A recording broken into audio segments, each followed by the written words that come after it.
Hello, everybody. This is Universal Truth of Mankind. I am Dave, your host, and this is the Genesis Walk. We're going to talk about chapter 12, verse 1. But before I hit that, what I would like you to do is take a look at the previous chapter, chapter 11, around verse 24, 25. You'll see the first mention of Abram. What's really interesting is Abram had two brothers, and one of them was Haran. I find this peculiar because when you go to the end of the chapter, you find that Abraham had to seek refuge from the city of Haran. So was Haran the brother maybe a chief in that area? Because his name was Haran, the same name as the city. And cities back then were named after people. Just the thought. I'm not quite sure. I haven't seen anyone really talk about that, but it makes me wonder.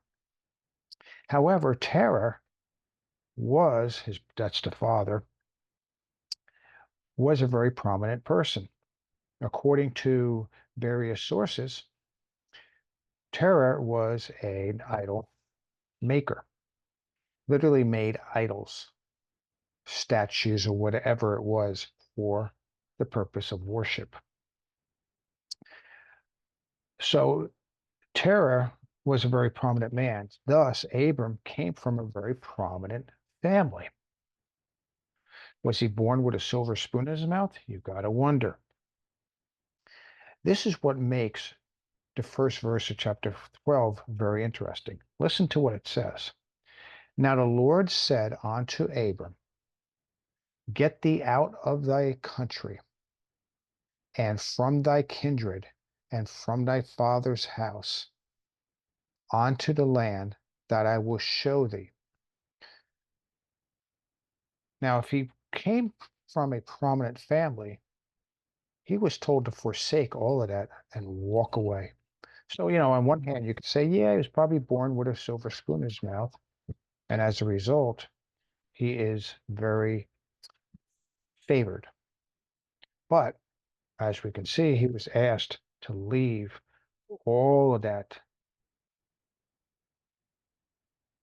all of that wealth, all of that benefit, all the um, prominence of the family, of the country, and so forth, and to go to a new place.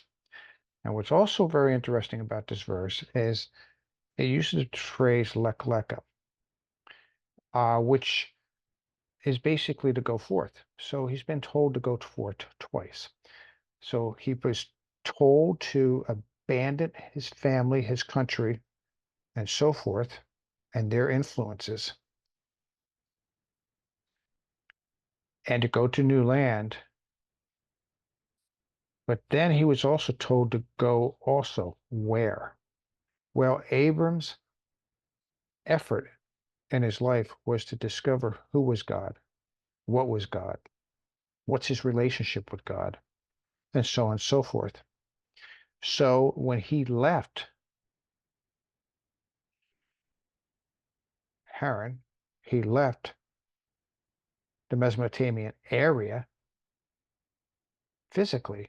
He was also told to leave spiritually, in other words, to turn within himself. He was to go turn or go into himself. Why? Because that's where God could be found, within ourselves.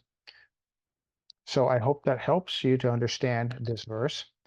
And I plan to do more videos like this to show some like hints of maybe a different understanding of a passage, um, that will help you maybe get more depth out of it. Take care, everybody. Shalom, shalom. Have a great day.